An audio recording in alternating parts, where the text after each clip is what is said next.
안녕하십니까. 전하태 교수입니다. 이번 시간 여러분들과 2012년 1회 기출문제 풀이를 하도록 하겠습니다. 자, 문제 1번에 보시게 되면 원생생물은 세포의 분화 정도에 따라 진핵생물과 원핵생물로 나눌 수 있다. 다음 중에서 원핵세포와 비교해서 진핵세포만 있는 것은 원핵세포, 원핵생물, 진핵세포, 진핵생물 같은 말입니다. 따라서 진핵세포 안에만 존재하는 것은 세포 소기관이죠. 그래서 세포 소기관은 진핵세포에는 있는데 원핵세포에는 없다는 거. 정답은 라번이죠. 자, 그러면 세포 소기관 같은 경우에서는 이제 종류들은 미토콘드리아 등이 세포 소기관에 해당하는 거죠. 그리고 문제 2번을 보도록 하겠습니다. 문제 2번에 보시게 되면 다음 중에서 해수에 관한 설명을 옳지 않은 것은 해수에 관계되는 문제는 상당히 시험에 자주 출제되기 때문에 반드시 숙지를 해 놓으셔야 됩니다. 갑은 해안의 마그네슘과 칼슘의 비는 담수에 비해서 크다. 맞습니다. 남은 해수의 밀도는 수온, 수압, 수심 등과 관계없이 일정하다고 그랬는데 해수의 밀도는 수온이나 수압, 수심에 관계되는 함수예요. 그래서 수심이 깊을수록 밀도는 어떻게 되죠? 증가하는 게 특징이다. 따라서 해수의 밀도는 수온, 수압, 수심의 함수로서 수심이 깊을수록 증가한다는 게 가장 핵심적인 내용이죠. 다음은 염분은 적도 해역에서 높고 남북, 양극 해역에서는 낮다. 라번에 해수 내에서 전체 질소의 35% 정도는 암모니아성 질소, 유기질소 형태이다. 따라서 이 문구 자체 2번 같은 경우에서는 가번에서 라번까지 전체적으로 다 중요한 내용들이니까 여러분들이 수험 준비를 했을 때 특히 주의를 해야 되는 내용입니다. 자, 3번 문제를 보도록 하겠습니다. 문제 3번에 보시면 화학합성의 자가영양 미생물계의 에너지원과 탄소원으로 알맞은 것은 자, 여기서 여러분들 합성은 화학합성이고 자가영양계 미생물이에요. 자가라는 게 독립이죠, 독립. 그러면 자가영양 미생물은 뭐를 이용을 하느냐 하면 무기물을 이용을 합니다. 자, 무기물을 이용을 한다 그러면 우리가 탄소는 무기탄소가 되는 거죠. 그죠? 그래서 여기에서 무기탄소가 뭐냐 하면 CO2. 자, CO2가 있는 걸 먼저 찾으죠. 유기탄소가 있는 것은 버립니다. 유기탄소라는 것은 종속영양계죠. 그죠? 자, 그 다음에 여러분들이 화학합성을 해요. 화학합성 같은 경우에서는 뭐가 되는 거죠? 화학합성 같은 경우에서는 지금 에너지원이 산화하는 반응이죠. 따라서 무기물이 들어가야 되니까 무기물의 산화하는 반응. 정답은 라번이 정답이죠.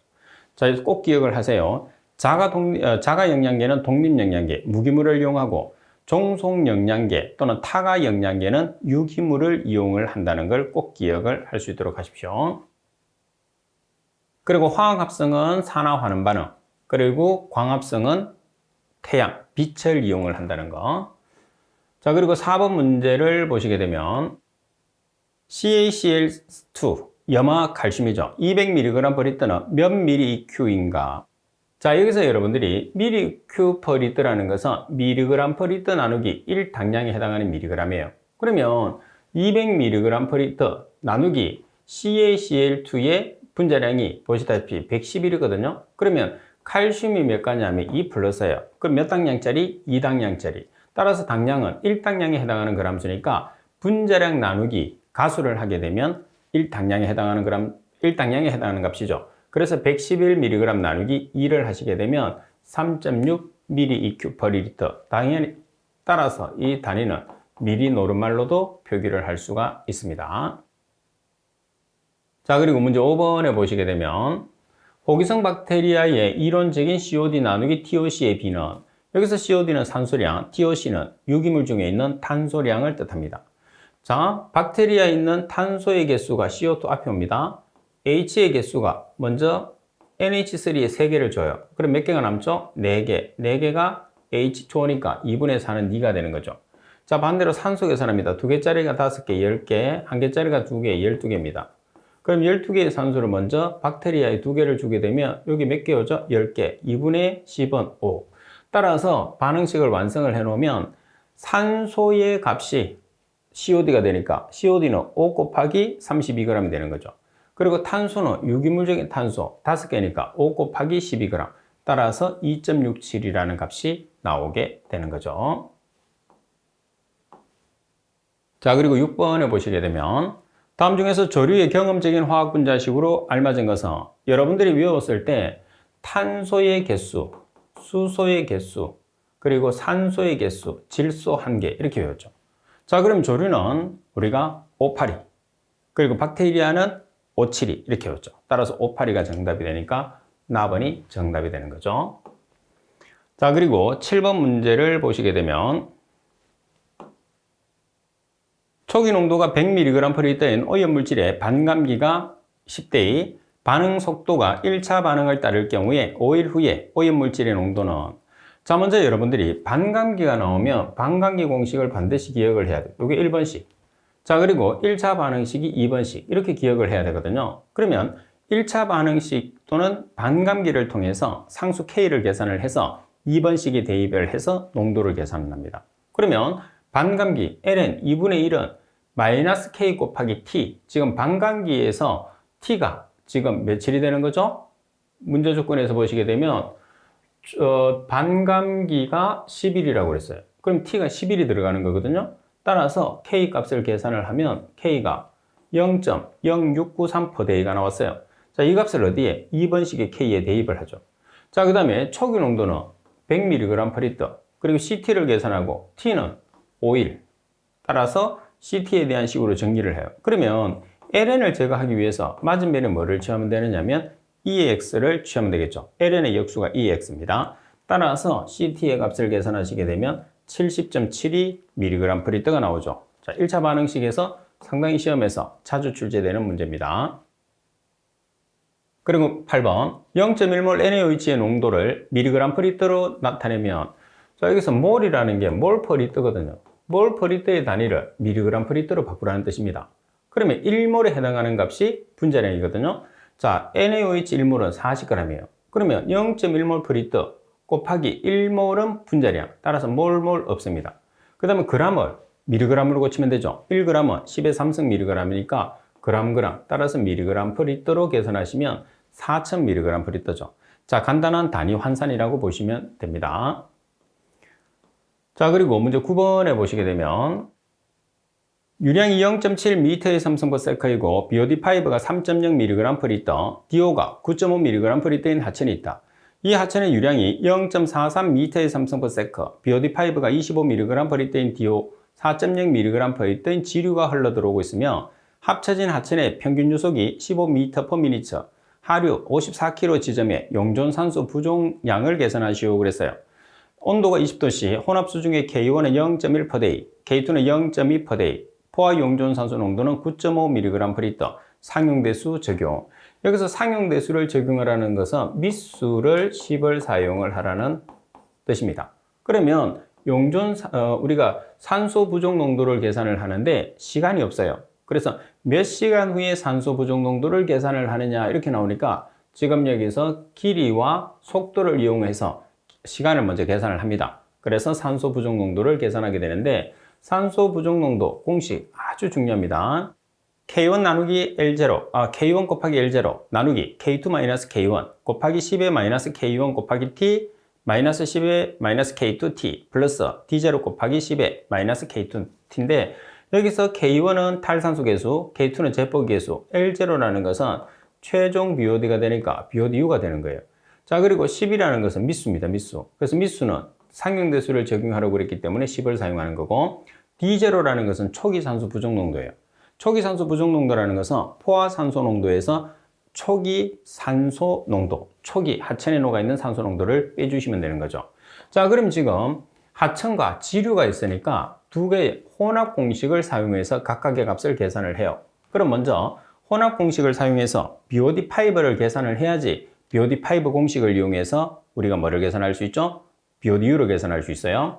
자, 혼합 공식은 Q1C1, Q는 유량, C는 농도입니다. 그래서 두 군데니까 각각의 유량 곱하기 농도를 하는데, 지금 여러분들 문제 조건에서 보시게 되면, 자, 하천의 지금 농도가 유량이 얼마라고 그랬어요? 0.7m의 삼성퍼세커. 자, 그리고 BOD5가 3.0mg/L. 자, 플러스 지류는 0.4m의 삼성퍼세커, BOD 농도는 25mg/L. 나누기 유량의 합 0.7 플러스 0.4를 하니까 11mg/L가 나왔어요. 그러면 BOD5 공식을 보면 BOD5는 BOD6 곱하기 1-10의 -K1T 상용대수 기준이니까 10을 쓰는 거죠. 자, 지금 여러분들 구한 BOD5, 혼합수 중에 BOD5 11mg/L는 BOD6 곱하기 1-10의 K1이 0.1%D이죠. 마이너스 0.1%D 곱하기 T는 오일 BOD니까 오일을 대입했어요. 따라서 BODU에 대한 식으로 정리를 하니까 16.087mg/L라는 값이 나오게 되는 거죠. 자, 그 다음 두 번째는 뭐냐면 DO 농도를 계산해야 됩니다. 혼합수 중에 DO 농도, BOD5 대신에 DO 농도를 넣어주시면 돼요. 자, 0.7 미터의 삼성퍼 할 때 DO 농도가 9.5mg/L라고 그랬거든요. 그럼 0.4 미터의 삼성퍼 지류에는 4.0mg/L예요. 유량의 합. 그럼 혼합수 중에 DO 농도는 7.5mg/L입니다. 따라서 초기 산소 부족 농도는 포화 산소 농도에서 혼합수 중에 포함되어 있는 산수량이거든요. 그래서 초기 산소 부족 농도가 9.5mg/L. 그리고 지금 우리가 구한 혼합수 중에 DO 농도가 7.5mg/L. 따라서 초기 산소 부족 농도 D0는 2.0mg/L가 되는 거예요. 자, 그 다음 말씀드린 시간은 길이 나누기 평균 유속. 길이가 54km니까 54 곱하기 10의 3승을 하면 미터가 됐죠? 자, 그리고 속도가 15m/mini체예요. 미니체를 데이로 고칩니다. 1시간은 60분, 하루는 24시간. 그래서 2.5데이가 되는 거죠. 그럼 최종적으로 우리가 계산한 DT는 2.5일 후에 산소 부족 농도를 계산하는 거예요. 그러면 K1 자리에 0.1%D, K2 자리에 0.2%D, 그리고 L0 최종 BOD 계산했죠. 16.087mg/L. 그리고 D0 초기 산소 부족 농도 2.0mg/L를 대입을 해서 계산을 하시게 되면 DT가 4.59mg/L라는 값이 산출이 됩니다. 자, 그리고 10번 문제를 보시게 되면 물의 물리화학적 특성으로서 옳지 않은 것은, 자, 가번 물은 온도가 낮을수록 밀도가 커진다. 자, 밀도가 가장 큰 온도는 몇 도죠? 4도씨죠. 그래서 4도씨가 물의 밀도가 가장 크고 4도씨를 제외한 나머지는 밀도가 작은 값이 되는 거죠. 다음에 물 분자는 H+와 OH-로 극성을 이루므로 유용한 용매가 된다. 그래서 물에 녹는 물질은 다 극성입니다. 다음에 물은 기화열이 크기 때문에 생물의 효과적인 체온 조절이 가능하다. 다음에 생물체의 결빙이 쉽게 일어나지 않은 것은 물의 융해율이 크기 때문이다. 그래서 물의 전반적인 물리적 화학적 성질도 시험에서 상당히 잘 나옵니다. 따라서 결론적으로는 물의 밀도는 4도씨에서 가장 큰 값을 나타낸다. 가번이 정답이죠. 자, 그리고 11번 문제를 보겠습니다. 11번에 보시게 되면 포름알데하이드 200mg/L의 이론적인 COD는, COD라는 것은 산소 값을 계산하는 거죠. 따라서 포름알데하이드를 호기성분해 시켰을 때 필요한 산수량이 얼마냐는 거죠. HCHO를 산소하고 결합했어요.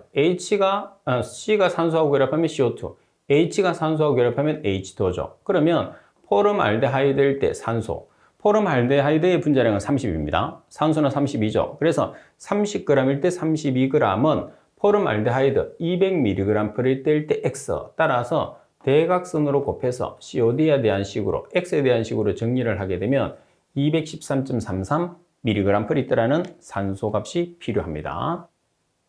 자, 그리고 12번 문제를 보시게 되면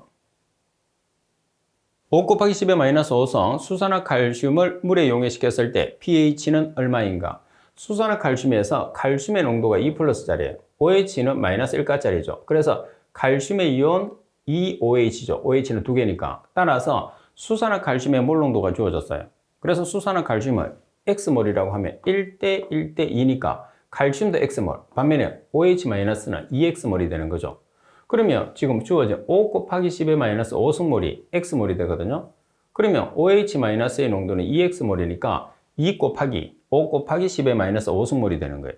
따라서 산성물질에서 pH는 -log H+, 알칼리성 물질에서 pH는 14 log OH-로 계산한단 말이에요. 따라서 pH는 14 log OH-니까 2X몰을 OH-에 대입해서 계산기로 계산하면 10.0이라는 pH가 계산이 되죠. 중요한 문제입니다.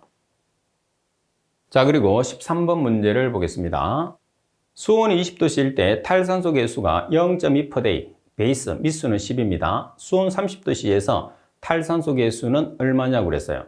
그러면 우리가 지금 여러분들이 산소를 보정을 하는데 20도씨의 탈산소 계수 K1을 30도씨의 탈산소 계수 K1으로 바꾸는 거예요.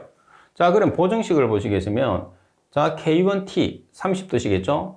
20도씨의 K1 곱하기 보정계수 1.042의 T-20도씨. 그러면 자, 지금 여러분들 20도씨에서 계수가 0.2%가 주어졌어요.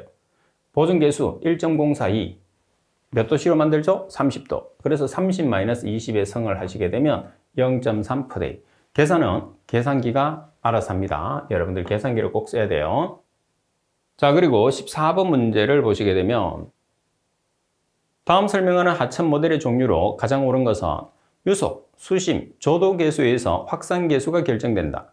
하천과 대기의 열 복사 및 열 교환이 고려된다. 그래서 지금 보기에서 설명하고 있는 지금 모델링은 QUAL1에 대한 모델이죠. 따라서 가번이 정답.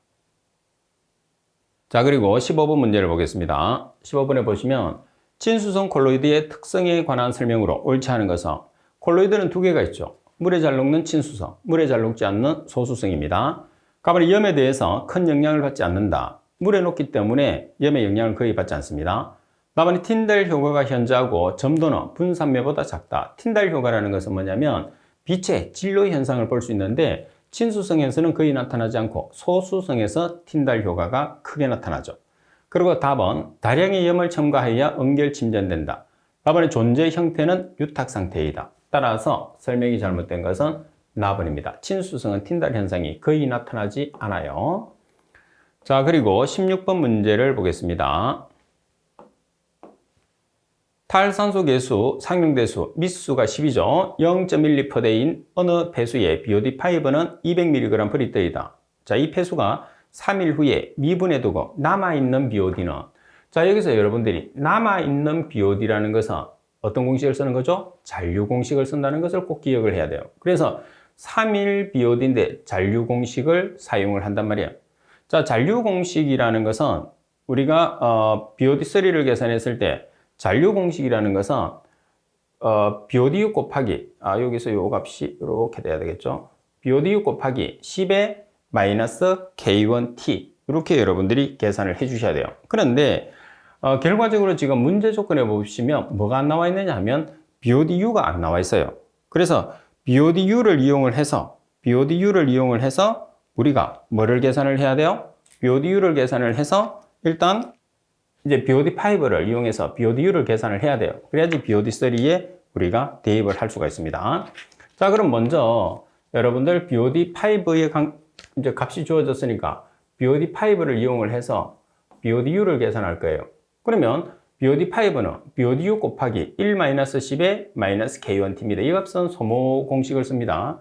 그럼 BOD5가 200mg/L, K1이 0.12%, 그리고 T는 5일 BOD니까 5일. 따라서 BODU를 여러분들이 정리해서 계산하시면 267.09mg/L가 나왔어요. 자, 여기서 잔존 공식을 사용하는 BOD3를 쓰는데 BODU를 BOD3의 BODU에 대입해요. 그럼 마이너스 K1, K1은 0.12%이죠. T는 3일 BOD니까 3. 따라서 BOD3를 계산할 수 있는 거죠.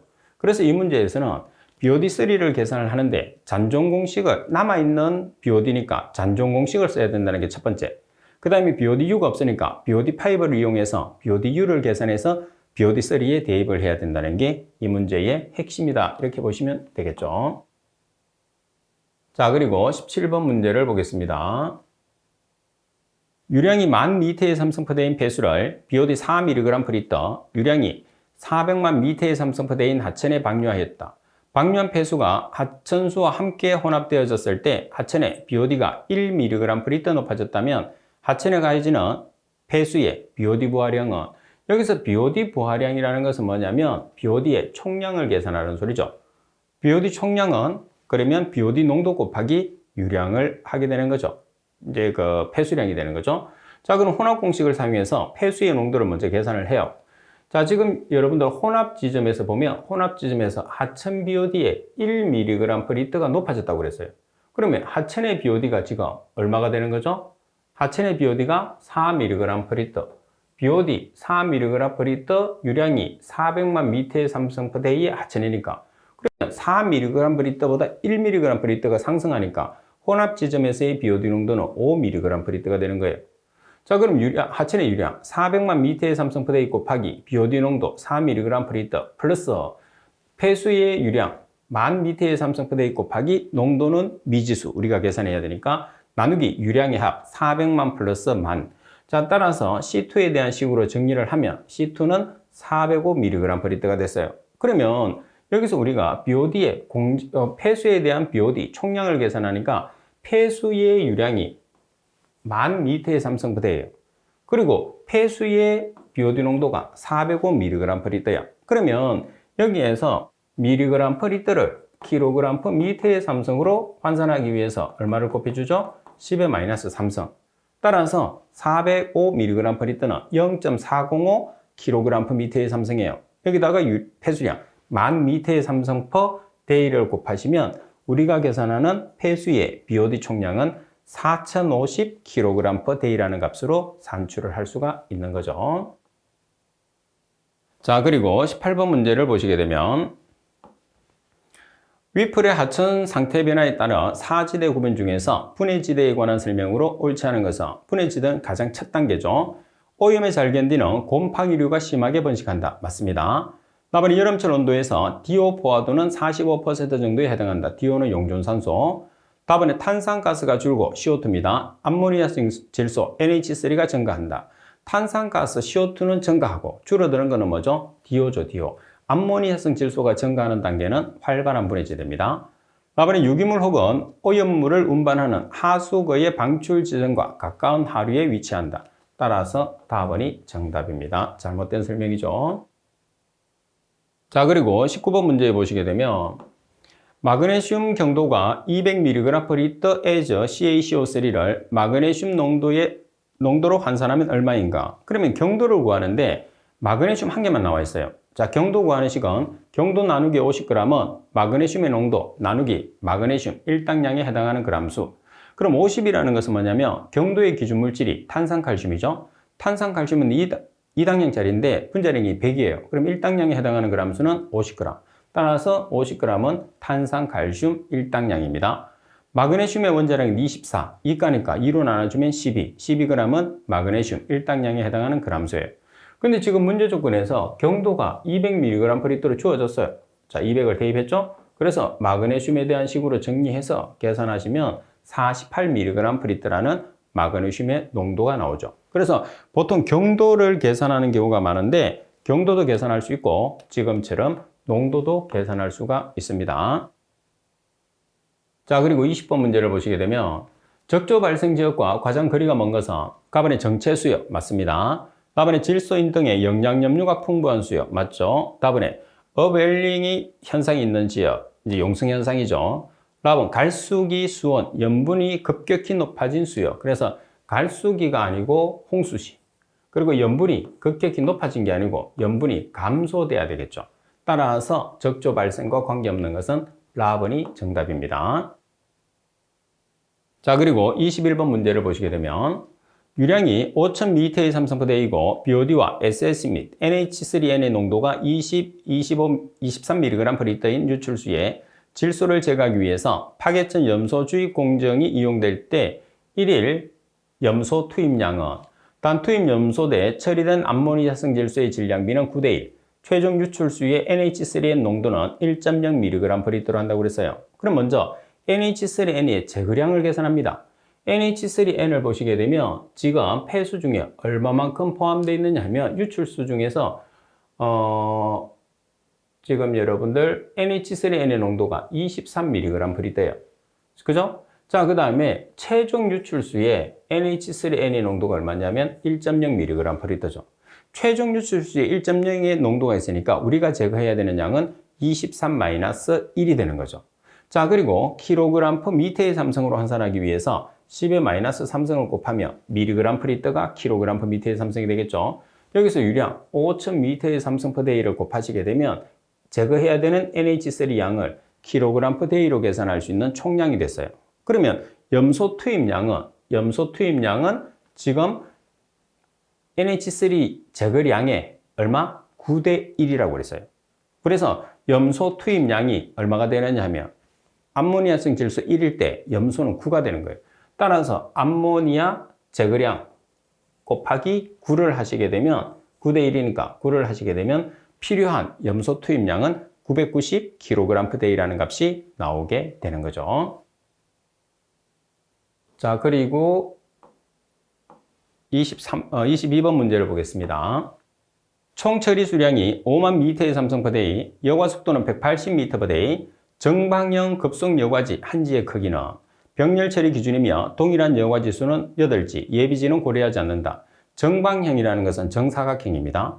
자, 정사각형이니까 여러분들이 면적이 이제 가로 세로가 동일한 값이 되겠죠.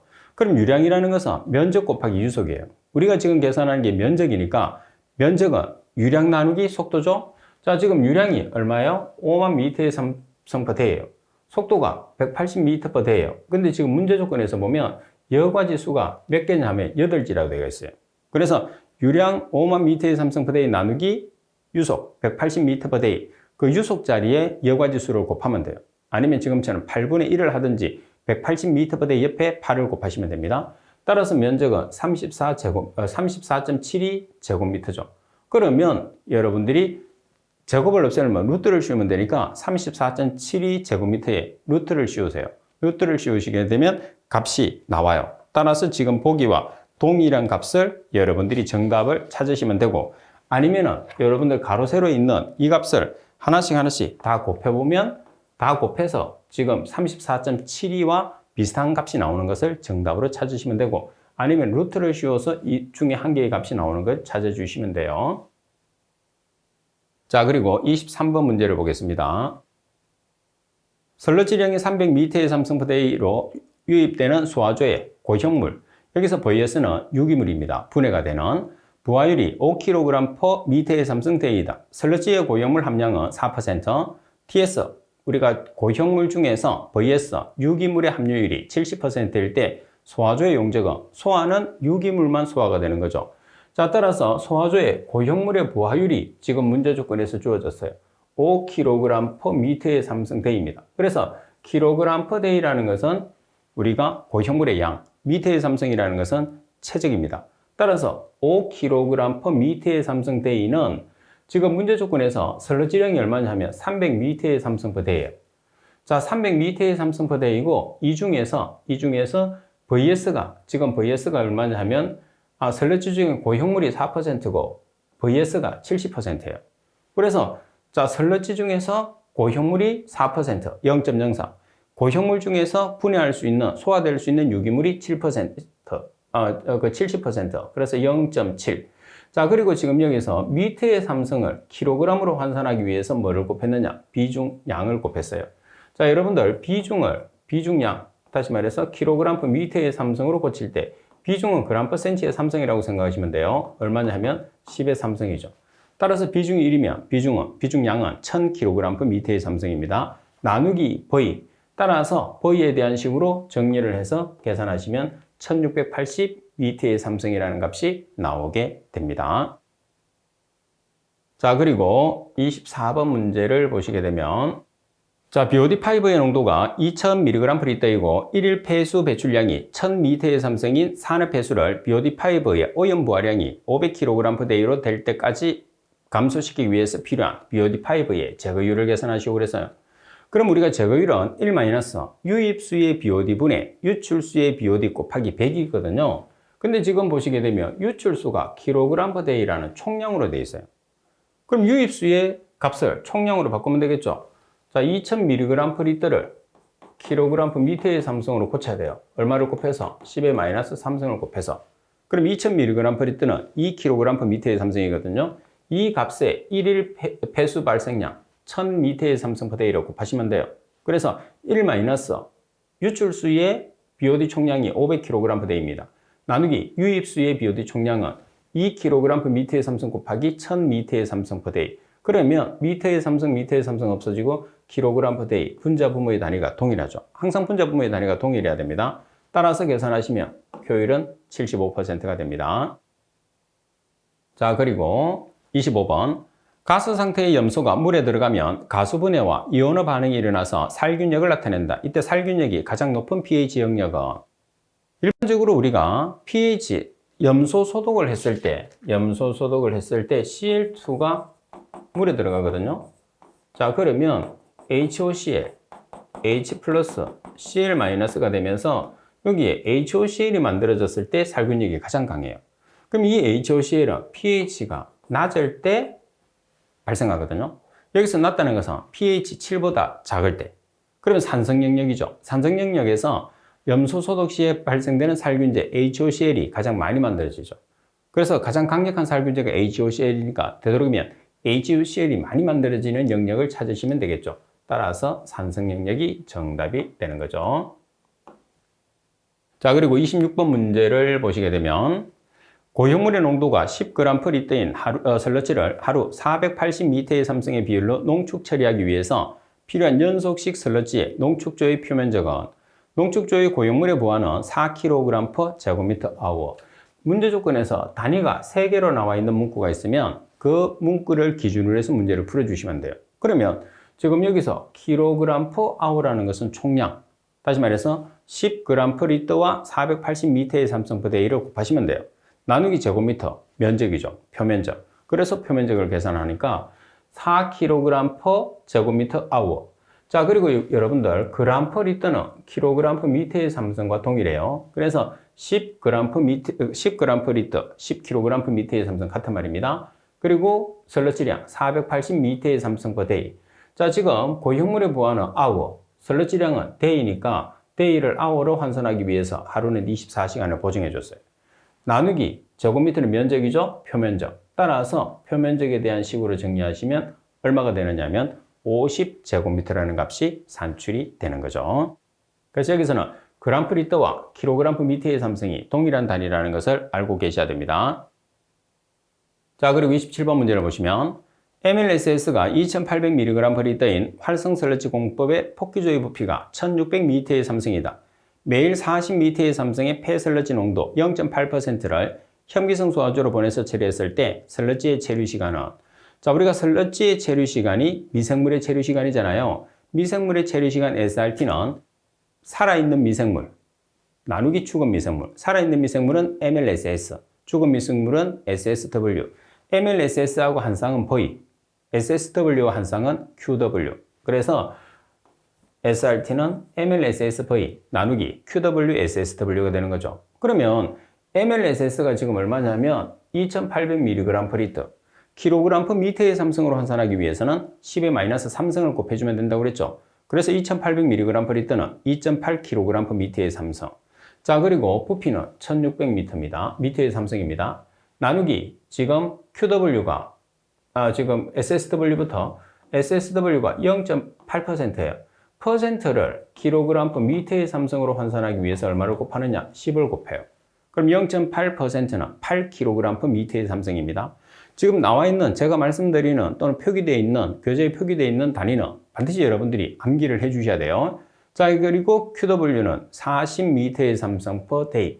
따라서 SRT는 14일이라는 값이 나오겠죠.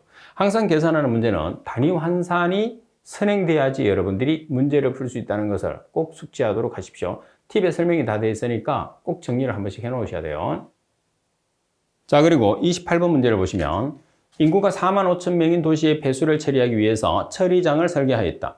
폐수의 유량이 350리터인데이고 침강 탱크의 체류 시간이 2시간, 원류 속도가 35m의 삼성 per 제곱미터 데이가 되도록 설계하였다면 이 탱크의 용적과 표면적을 계산하시오 돼 있어요. 자, 그러면 여기서 여러분들이 가장 중요한 게 식을 사용하기 위해서는 유량을 나타내야 되는데 유량이 350리터인데입니다. 그러면 미터의 삼성을 리터를 미터의 삼성으로 고치기 위해서 10의 마이너스 3성을 취해요. 그러면 0.35 미터의 삼성 인데이죠. 인구수가 지금 몇 명이냐면 45,000명. 그래서 유량은 15,750 미터의 삼성 per day입니다. 그럼 먼저 우리가 계산하는 게 뭐를 계산하느냐? 용적을 계산하라고 그래. 그럼 용적이라는 것은 유량 곱하기 시간이거든요. 그럼 계산된 유량은 15,750m의 삼성 per day에서 뭐를 없애느냐? 데이만 없애면 돼요. 그래서 문제에서 뭐가 주어졌느냐? 체류 시간이 주어졌습니다. 그래서 hour를 day로 고치기 위해서 하루는 24시간. 그래서 2시간 나누기 24를 하면 day가 되는 거죠. 따라서 day 없어지고 최적이 1312.5 미터의 삼성이 나왔어요. 자, 그 다음 두 번째는 원류 속도를 계산합니다. 자, 원류 속도를 계산을 하는데 원류 속도는 미터의 삼성 per day라는 유량에서 표면적을 나눠주시면 돼요. 그러면 35미터의 삼성 per 제곱미터 day라는 원류 속도에서 유량 우리가 계산했죠? 15,750미터의 삼성 per day 나누기 뭐? 표면적 A. 표면적, 수면적 같은 말입니다. 따라서 A에 대한 식으로 정리를 하면 얼마가 되느냐? 표면적 또는 수면적이 450제곱미터로 값이 나오게 되는 거죠. 그래서 이 문제 조건에서는 여러분들이 유량을 계산을 하면 다른 내용들은 쉽게 여러분들이 해결이 됩니다. 자, 그리고 29번 문제를 보도록 하겠습니다. 활성슬러지법에서 폭기조로 유입되는 폐수액이 500m의 삼성 per day, SVI 슬러지 용적 지수가 120인 조건에서 혼합액 1리터를 30분간 침전했을 때 300ml가 침전되었다면 폭기조의 MLSS 농도는, 자, 여러분들이 조건 자체가 뭐가 나와 있느냐 하면 SVI가 나와 있어요. 그죠? SVI가 나와 있고 침전 슬러지가 나와 있어요. 그리고 MLSS가 계산을 하라고 그래요. 그러면 SVI 구하는 식 중에서 SV의 단위가 ml per li터고 MLSS가 mg per li터예요. 그러면 SV가 ml per li터면 전체 곱하기 10의 3성, SV가 %면 전체 곱하기 10의 4성을 하죠. 따라서 ml per li터니까 10의 3성을 곱해요. 그럼 SVI가 120, 그리고 SV가 지금 300ml per li터. 그러면 MLSS가 얼마죠? 정리해서 계산하면 2500mg per li터가 된다는 거죠. 자, 그리고 30번 문제를 보겠습니다.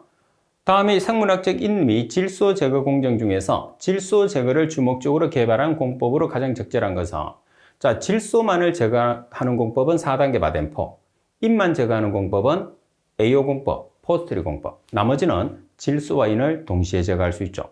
자, 따라서 정답은 4단계 바덴포가 정답입니다. 질소만 지금 제거하게 됩니다.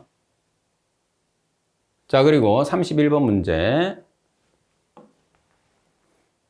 자르 테스트에서 알룸의 최적 주입률이 40ppm이라면 420m의 삼성파워의 폐수에 필요한 알룸 농도 7.5%의 양은 얼마냐? 비중은 1.0을 기준하라고 그랬어요. 그러면 알룸의 양을 지금 리터 per hour로 계산하거든요. 지금 우리가 주입하는 알룸의 최적 주입률이 얼마냐 하면 40ppm이에요.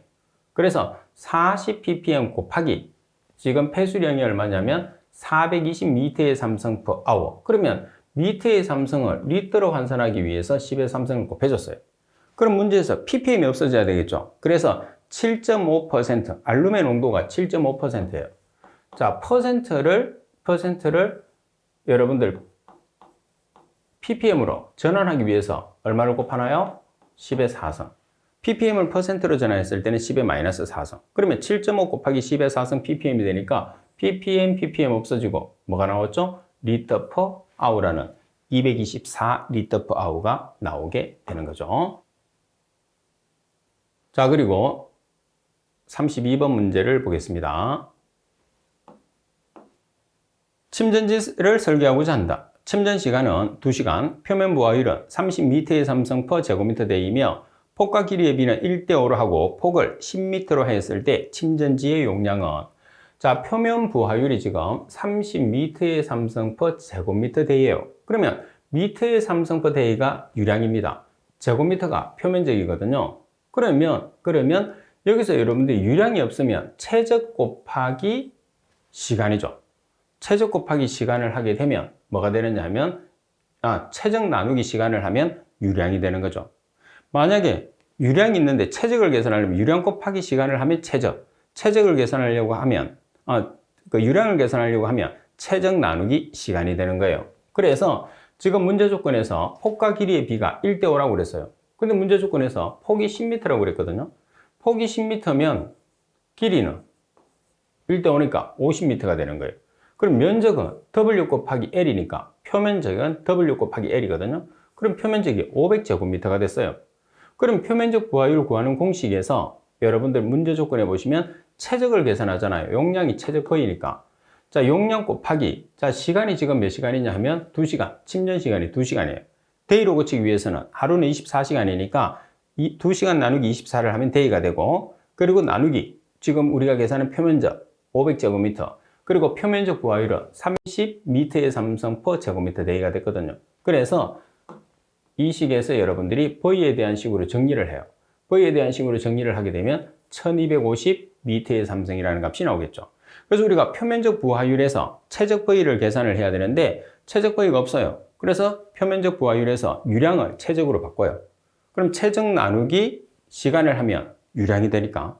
그런 다음에 표면적이 없어요. 그래서 길이와 폭의 상관관계를 통해서 표면적을 계산해서 대입한 다음에 최종적으로 표면 부하율에 나와 있는 최적을 계산하는 문제가 된다. 약간의 응용이 되어 있는 문제이기 때문에 이런 문제들은 여러분들이 자주 접해봐야지 풀 수 있는 그런 문제가 됩니다. 자, 그리고 33번. 유입수의 BOD 농도가 270mg/L인 폐수를 폭규시간 8시간, FMB가 0.4로 처리하고자 한다면 MLSS 농도는 FMB의 단위가 없다 하더라도 반드시 per day라는 걸 꼭 기억을 해야 됩니다. 자, 여러분들 FMB라는 것은 먹이 나누기 미생물이에요. 먹이라는 것은 BOD, 미생물은 MLSS, BOD와 한 쌍은 Q, MLSS하고 한 쌍은 최적 V가 되는 거죠. 자, 그런데 문제 조건에서 폭기 시간이 나와 있기 때문에 Q 나누기 V를 시간으로 바꿔요. 그럼 보통 시간이라고 하면 V 나누기 Q거든요. 그럼 지금 Q 나누기 V니까 T를 역수를 취해줘. 그럼 Q 나누기 V가 되는 거죠. 그래서 T분의 1, 이 식이 나오는 거죠. 자, FMB가 0.4 per day, BOD 농도가 270mg/L, 그리고 시간이 8시간, 8시간을 day로 고쳐요. 그럼 24로 나눠주면 되겠죠? day로 고치는 이유는 FMB의 단위가 per day이기 때문입니다. 따라서 MLSS에 대한 식으로 정리해서 계산하면 미생물은 2025.0 mg/L라는 값이 산출이 되는 거죠. 자, 그리고 34번 문제를 보겠습니다. 구형입자의 침강 속도가 스토커스 법칙에 따른다고 할 때 직경이 0.5mm, 비중이 2.5, 구형입자의 침강 속도는 단물의 밀도는 1000kg/m의 삼성이고 점성 계수는 1.002 곱하기 10의 마이너스 3성 kg/m라고 했어요. 그러면 침강 속도 VS는 18 마이크로분의 D의 제곱, rho S 마이너스 rho WG 나누기 18 마이크로죠. 그래서 우리가 큰 단위를 쓸 때가 있고 작은 단위를 쓸 때가 있는데 지금은 미터와 킬로그램과 세크의 개념을 써보겠습니다. 자, 먼저 직경, D가 직경이니까 직경이 0.5mm입니다. 미리를 미터로 환산하기 위해서 10의 마이너스 3승을 곱하죠. 그래서 0.5 곱하기 10의 마이너스 3승 미터의 제곱. 자, 그리고 밀도입니다. 지금 물의 밀도는 1000kg/m의 삼성이에요. 그럼 입자의 밀도는 얼마죠? 2.5. 자, 2.5를 kg/m의 삼성으로 고쳐요. 그러면 비중은 단위가 g/cm의 삼성이거든요. g/cm의 삼성을 kg/m의 삼성으로 전환할 때 10의 삼성. 그래서 2.5는 2500kg/m의 삼성이에요. 마이너스 물의 밀도 1000kg/m의 삼성.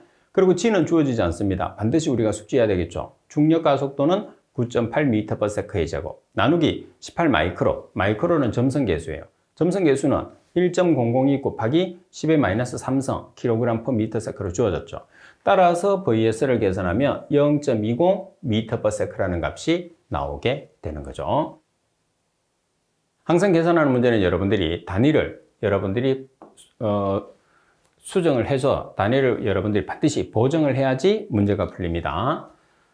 자, 35번. BOD 1kg 제거 시에 필요한 산소량은 산소 2kg입니다. 공기 1m의 삼성에 함유되어 있는 산소량은 0.277kg이라고 하고 포기조에서 공기 용해율을 4%라고 하면 BOD 5kg을 제거하는데 필요한 공기량은, 자, 먼저 여러분들이 공기량을 찾아낼 거예요. 그래서 공기량을 찾아내는데 공기는 1m의 삼성에 함유되어 있는 산소량 0.277kg이라고 그랬어요. 그래서 0.277kg의 산소에 해당하는 공기가 1m의 삼성이에요. 자, 그 다음에 지금 또 여기 보면 산소는 1kg BOD를 제거했을 때 산소가 2kg이 소모된다고 그랬어요. 그러면 산소 킬로그램이 없어졌죠? 자, 그 다음에 BOD가 나와야 돼. 여기서 BOD는 지금 얼마냐 하면 BOD 5kg을 제거한다고 그래요. 그래서 BOD 5kg, 지금 BOD죠? 이런 식으로. 그럼 단위 자체가 뭐가 나왔죠? 미터의 삼성이 나왔어요. 자, 여기에서 중요한 것은 뭐냐면 공기의 용해율이에요. 자, 공기의 용해율이 4%밖에 안 돼요. 우리는 100%를 기준하죠. 4%밖에 안 되니까 공기를 더 많이 넣어야지 100%가 되는 거예요. 그래서 보정을 했을 때 항상 여러분들이 100 나누기 용해율. 100%면 관계없는데 100% 작으면 공기를 더 많이 주입해야 되니까 100 나누기 4% 공기 용해율을 해야 된다는 걸 꼭 기억해야 됩니다. 따라서 필요한 공기량은 902.53m의 삼성이라는 값이 나오게 되죠. 자, 그리고 36번 문제를 보겠습니다. 36번 문제를 보시면 RBC, 회전원판 접촉법이라고 해요. RBC에 관한 설명으로 옳지 않은 것은 갑은 미생물에 대한 산소 공급 소요 전력이 적다는 장점이 있다. 답은 RBC 시스템에서 재순환이 없고 유지비가 적게 소요된다. 답은 RBC조에서 메디아는 전형적으로 약 40%가 물에 잠기도록 한다. 답은 다른 생물학적 공정에 비해서 장치의 현장 시스템으로 스케일업 하기가 용이하다. 그래서 현장으로 적용시키기가 용이하냐, 용이하지 못하냐가 시험에서 자주 나오는데 용이하지 못합니다. 그래서 라번. 자, 그리고 40%가 물에 잠기는 걸 침지율이라고 하거든요. 이 침지율만 별도로 시험에서도 출제할 수 있으니까 같이 여러분들이 기억을 할 수 있도록 하시고요. 자, 그리고 37번 문제를 보시게 되면 산화지를 이용해서 유입량이 2000리터의 삼성포대이고 BOD와 SS 농도가 각각 100mg/L인 폐수를 처리하고자 한다. 산화지의 BOD 부하율이 2g/제곱미터/D라고 할 때 폐수의 체류 시간은 산화지의 깊이는 2m입니다. 그래서 이 문제에서도 산화지 BOD 부하율 2g/제곱미터/D 단위가 3개로 나와 있으니까 가장 결정적인 힌트로 여러분들이 사용해서 문제를 풀어주시면 됩니다. 자, 따라서 BOD의 면적 부하, BOD의 면적 부하가 지금 2g/제곱미터/D거든요. 그럼 여기에서 g/D라는 것은 총량, 농도 곱하기 유량, 그리고 제곱미터라는 것은 면적. 그러면 2g/제곱미터/D는 농도가 지금 얼마냐 하면 문제 조건에서 농도가 100mg/L예요. 100mg/L는 gm의 삼성하고 동일한 단위거든요. 그래서 g이 있으니까 100g의 삼성, 100mg/L 같은 겁니다. 자, 그리고 유량 2000m의 삼성 per day. 그럼 g/day가 되겠죠. 나누기 면적. 따라서 면적을 계산하면 10만 제곱미터가 나왔어요. 근데 우리가 계산하고자 하는 것은 체류 시간을 계산하라고 하잖아요. 그럼 체류 시간은 최적 나누기 유량인데 여기에서 최적 V를 면적 곱하기 H로 나타낼 수 있어. 왜 면적 곱하기 H로 나타내느냐면 지금 체류 시간이 문제 조건에서 체류 시간을 계산하는데 산화지의 깊이가 주어졌거든요. 그래서 최적 V 대신에 면적 곱하기 깊이 나누기 유량. 면적 곱하기 깊이가 최적 V니까. 그래서 계산 면적이 10만 제곱미터. 그리고 깊이가 2m. 나누기 유량이 2000m의 삼성 per day. 따라서 체류 시간은 100일이 나오죠. 자, 이 문제도 약간 응용을 우리가 겸해 놓은 거기 때문에 여러분들이 문제를 지속적으로 풀어야지 쉽게 풀 수 있는 문제가 됩니다. 그리고 38번. 포기전 내에서 BOD의 용적 부하가 0.5kg BOD per m의 삼성대일 때 FMB는 MLSS는 2000mg/L라고 그랬어요. 자, 우리가 FMB는 BOD 곱하기 Q 나누기 MLSS V인데 BOD의 용적 부하는 BOD 곱하기 Q 나누기 V거든요. 이 값이 지금 BOD의 용적 부하예요. 그러니까 FMB는 MLSS분의 1 곱하기 BOD 용적 부하. 따라서 MLSS가 지금 2000mg/L입니다. 그럼 2000mg/L는 2kg/m의 삼성이죠. 자, 그리고 용적 부하는 0.5kg/m의 삼성 데이. 그러면 FMB는 0.25 per day라는 값이 나오게 되죠. 자, 그래서 식을 잘 이해를 하시면 문제 풀기가 좀 쉬워져요. 자, 그리고 39번 문제를 보시게 되면 A 폐수는 유량이 1200m의 삼성 per day, BOD5가 800mg/L이고 B 폐수는 유량이 1900m의 삼성 per day, BOD5는 120mg/L이다. 이를 완전히 혼합해서 활성설러지법으로 처리하고자 한다. BOD 용적 부하가 0.6kg/m의 삼성 day라면 폭기조의 용적은 자, 용적 부하라는 식에서 뭐를 계산하느냐? 미터의 삼성을 계산하면 되거든요. 자, 그러면 0.6kg/m의 삼성 day는 지금 BOD의 농도가 얼마냐면 800mg/L예요. 그럼 0.8kg/m의 삼성이죠? mg per 리터를 10의 마이너스 3승을 취하면 kg per 미터의 3승이 되니까 자, 이때 유량이 1200 미터의 3승 per day입니다. 따라서 보이원을 계산하니까 1600 미터의 3승이 나왔어요. 자, 그럼 두 번째 0.6 kg per 미터의 3승 day는 지금 BOD의 농도가 얼마냐면 120mg per 리터니까 0.12 kg per 미터의 3승. 자, 그리고 유량이 1900 미터의 3승 per day. 따라서 V2를 계산하니까 380 미터의 3승이 나왔어요. 자, 최적을 두 개 계산했죠. 그러면 포기조는 V1 플러스 V2가 되니까 1980 미터의 3승이라는 포기조의 용적을 계산할 수가 있습니다. 이 문제의 핵심은 BOD의 용적 부하가 두 개가 주어졌다는 것은 최적 V를 두 개를 계산을 할 수 있다는 그런 뜻으로 이해를 해서 BOD의 용적 부하를 정확하게 이해를 하고 계셔야 됩니다. 자, 그리고 문제 40번. 360g의 아세트산이 35도씨로 운전되는 현기성 소화조에서 완전히 분화됐을 때 발생되는 CH4의 양은, 자, 먼저 여러분들 아세트산을 현기성 분해를 시켰어요. 그럼 CO2와 CH4가 나오거든요. 여기서 CH4의 양을 계산하는 거예요. 그럼 아세트산의 분자량 60g일 때 CH4의 지금 최적은 22.4리터. 그래서 기체에서 최적은 항상 동일한 값을 가지게 되는 거죠. 얼마로? 22.4리터로. 자, 그러면 지금 아세트산 얼마일 때? 360g이에요. 아세트산 360g일 때 얼마? X, 메탄입니다. 따라서 X라는 메탄을 계산하면 134.4리터가 나오거든요. 표준 상태라는 것은 0도씨 상태라는 뜻입니다. 그래서 표준 상태 아래쪽 1이 생략되어 있으니까 대각선으로 표준 상태, 반대로 현재 상태. 온도는 절대 온도는 273도씨 온도. 그래서 지금 현재가 35도씨니까 273 플러스 35를 하면 151.63리터는 35도씨 상태의 메탄. 그리고 134.4리터는 0도씨 상태의 메탄. 근데 우리는 35도씨 상태에서 계산하니까 151.63리터가 정답이 되는 거죠. 자, 그리고 41번 문제를 보겠습니다. 다음 중에서 직각삼각유효로 유량을 산정하는 식으로 옳은 것은, 직각삼각유효는 여러분들 납은 K 곱하기 H의 2분의 5성, 그리고 사각유효는 K, B, H의 2분의 3성. 그래서 납은 직각삼각유효, 답은 사각유효의 유량과는 공식이다. 이렇게 보시면 되겠죠. 중요합니다. 납은이 정답. 자, 그리고 42번 문제를 보시게 되면 공장 폐수 및 하수 유량을 측정하는 장치 중에서 공정수에 적용하지 않는 것은, 자, 일반적으로 우리가 공정수에 적용하는 장치는 뭐가 있느냐 하면 유량 측정용 노즐, 오리피스, 그리고 자기식 유량 측정기, 그리고 피토관이 있거든요. 그러면 우리가 공정수에 적용하지 않는 장치는 벤츄리미터가 되니까 답은이 정답. 자, 그리고 43번을 보겠습니다.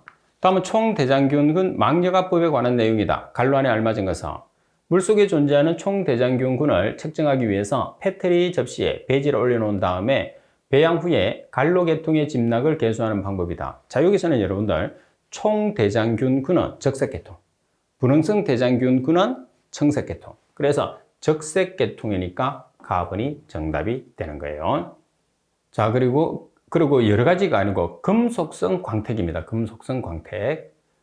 자, 그리고 44번에 보시면 수지로인 공정시험 기준상 시한 정량을 위해서 적용 가능한 시험 방법과 가장 거리가 먼 것은, 자, 시한을 우리가 정량하는 방법은 세 가지가 있어요. 자외선 가시선 분광법이 있겠죠. 자, 그리고 이온 전극법이 있어요. 그리고 연속 흐름법이 있어요. 따라서 해당하지 않는 방법은 이온 크로마토그래피는 해당하지 않습니다. 자, 그리고 45번 문제를 보도록 하겠습니다. 자, 45번 문제를 보시면 감응계수에 관한 내용으로 옳은 것을 찾으시오 그랬어요. 그럼 감응계수에 관계되는 공식을 찾으라는 소리거든요. 그러면 감응계수라는 것은 우리가 어떻게 계산하죠? 가번에 보면 검정곡선 작성용 표준 용액의 농도에 대한 반응값 R로 나타낸다고 했어요. 다시 말해서 감응계수는 R 나누기 C 이렇게 표현하면 됩니다. R 나누기 C. 그래서 반응값 나누기 농도. 따라서 가번이 정답. 정의를 묻고 있으니까. 자, 그리고 46번 문제를 보시게 되면 보존 방법이 나머지와 다른 측정 방법은 부유물질 전기전도도 아질산성 질소는 4도 15간. 반면에 잔류염소는 즉시 분석을 해야 되니까 라번이 정답이 되겠죠. 자, 그리고 47번 문제를 보겠습니다. 다음은 비소를 자외선 갈선 분광법으로 측정하는 방법이다. 갈로 안에 옳은 내용은 물속에 존재하는 비소를 측정하는 방법으로 삼가 비소로 환원시킨 다음 아연을 넣어서 발생되는 수소와 비소를 다이에틸 다이티오카바민산원의 피리딘 용액에 흡수시켜 생성된 갈로에서 흑광도를 측정한다고 그랬어요. 그러면 갈로에서 흑광도를 측정한다고 그래서 색깔이 나와야 되겠죠? 적자색. 적색 계통은 500대 파장, 그래서 530나노미터. 따라서 적자색 530나노미터가 정답이 됩니다. 자, 적자색 530나노미터. 4번이 정답. 자, 그리고 48번에 보시면 자외선 갈선 분광법 부르심법입니다. 질산성 질소를 측정했을 때 정량 한계, 부르심법의 정량 한계. 단답형 문제죠, 그죠? 자, 정량 한계는 얼마죠? 답번에 0.1mg이 정답이 됩니다. 자, 그리고 49번에 보시면 총칙 중에서 용어의 정의로 옳지 않은 것은 가번에 감압이라 하면 따로 규정이 없는 한 15mHg. 자, 15mHg 이하 맞습니다. 가번에 기밀 용기를 하면 취급 또는 저장하는 동안에 기체 또는 미생물이 침입하지 아니하도록 내용물을 보호하는 용기. 자, 앞에서 이론에서 뭐라고 했느냐면 미생물의 미, 밀봉 용기의 미, 기밀 용기는 기밀 용기의 기, 공기의 기. 그죠? 답은 약이라 하면 기재된 양에 대해서 플러스 마이너스 10% 이상의 차이가 있어서는 안 된다. 답은 시험 조작 중에서 적시란 30초 이내에 표시된 조작을 하는 것을 말한다. 적시는 30초. 따라서 설명이 잘못된 것은 4번이 정답이네요. 자, 그리고 50번 문제를 보시게 되면 시료 채취량 기준에 관한 내용으로서 옳은 것을 찾으시오 그랬어요. 자, 먼저 가번에 보시게 되면 시험 항목 및 시험 횟수에 따라서 차이가 있으나 보통 1에서 2리터 정도여야 된다고 그랬어요. 그러면 시험 항목 및 시험 횟수에 따라서 얼마를 찾느냐 그런 거죠. 3에서 5리터가 정답이 되니까 4번이 정답이 되네요. 자, 그리고 51번 문제를 보시게 되면 자외선 갈선 분광법 외에서 철의 정량이 필요하지 않는 시약은 자, 풀에도 있는 것처럼 철을 정량했을 때 사용하는 시약은 아세트산 암모늄 용액이 있습니다. 그리고 염산 하이드록실 아민 용액이 있어요. 그리고 오르토페난트로닌 용액이 있고 암모니아수가 있고 염산이 있습니다. 따라서 티오황산나트륨은 사용하지 않습니다. 티오황산나트륨은 우리가 냄새를 제거하기 위해서 주로 냄새 측정에서도 이제 주로 많이 쓰는 시약이겠죠. 철에서는 사용하지 않아요. 자, 그리고 52번 문제를 보시게 되면 수소이온 농도를 기준 점검과 비교 점검으로 구성된 pH 측정기로 측정할 때 간섭 물질에 대한 설명으로 옳지 않은 것은 중요한 문제입니다. 가번에 pH 10 이상에서 나트륨에 의한 오차가 발생할 수 있는데 이는 낮은 나트륨 오차 전극을 사용해서 줄일 수 있다. 답은 pH는 온도 변화에 따라서 영향을 받는다. 답은 기름층이나 작은 입자상 전극을 피복해서 pH 측정을 방해할 수 있다. 답은 유리전극은 산화 및 환원성 물질, 염도에 의한 간섭을 받는다고 그랬는데 유리전극은 산화 및 환원성 물질, 그리고 염도에 의해서 간섭을 받을까요? 안 받을까요? 받지 않습니다. 라번. 오답으로 자주 나오는 내용이죠. 자, 그리고 53번에 보면 냄새 측정 시 시료에 잔류염소가 존재하는 경우에 조치할 내용으로 옳은 것을 찾으시오. 우리가 시약을 첨가를 하는데 조금 전에 어떤 시약을 첨가한다고 그랬죠? 티오황산나트륨을 첨가를 해서 잔류염소를 제거하게 되니까 정답은 가번이 정답이 됩니다.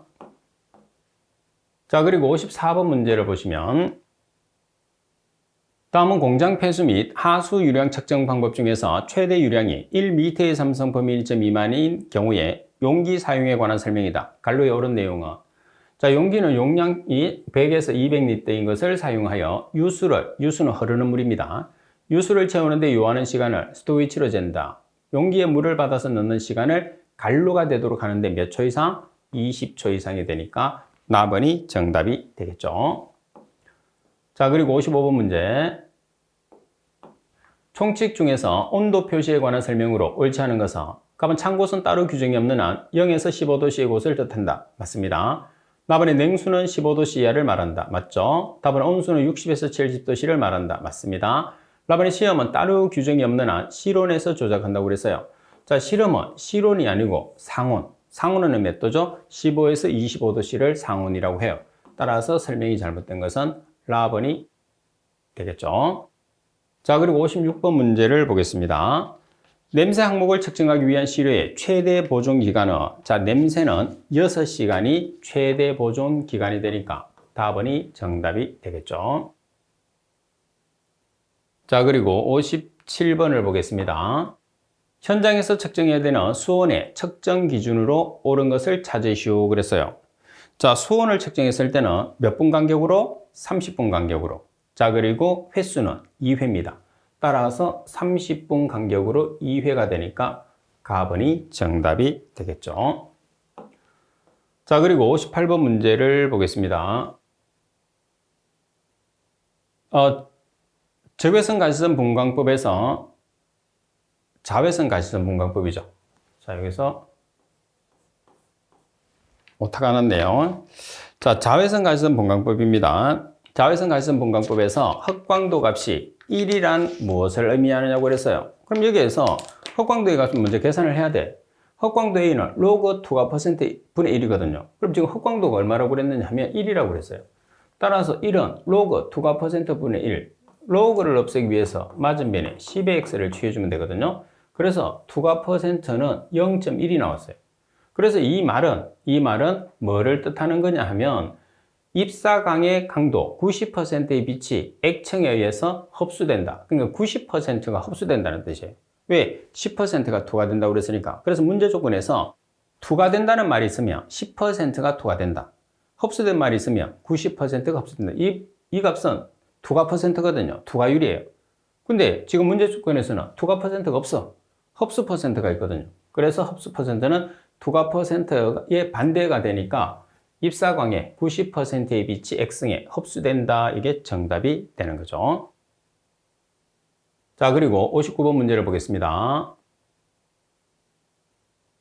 유기물 함량이 비교적 높지 않고 금속의 수산화물, 산화물, 인산염 및 황화물을 함유하고 있는 시료에 적용되며 휘발성 또는 난용성 염화물을 생성하는 금속 물질의 분석에는 주의해야 하는 시료의 전처리 방법으로 적절한 것은, 자, 여러분들 이론하면서 제가 뭐라고 설명을 드렸느냐 하면 암기법에서 연산, 임금, 주고 이렇게 외웠어요. 그럼 여기서 염산이라는 것은 염산법인데 인산염과 금속, 여기 인산염과 금속이 있으면 염산이 들어가. 앞에는 항상 어떤 시약이 들어가죠? 질산. 그래서 질산염산법이 정답이 되는 거죠. 자, 그리고 여러분들 60번 문제를 보겠습니다. 수지로인 공정시험 기준상 불소 화합물을 측정하기 위한 시험 방법과 가장 거리가 먼 것은, 자, 불소 화합물을 우리가 분석하는 방법은 뭐가 있어요? 자외선 가시선 분광법이 있어요. 그 다음에 이온 전극법, 이온 크로마토그래피, 연소 흐름법. 그래서 전체적으로 4가지의 분석 방법이 있거든요. 근데 이걸 모르더라도 우리가 문제를 맞출 수 있어요. 왜? 가번에 보면 원자 합수 분광광도법은 어떤 물질을 측정하는 방법이죠? 중금속을 측정하는 방법이에요. 그래서 문제 조건에서 불소가 중금속인지 중금속이 아닌지만 알아도 우리가 답을 찾아낼 수 있는 거죠. 중금속은 불소가 아닙니다. 자, 이번 시간 수업은 이것으로 마치도록 하겠습니다.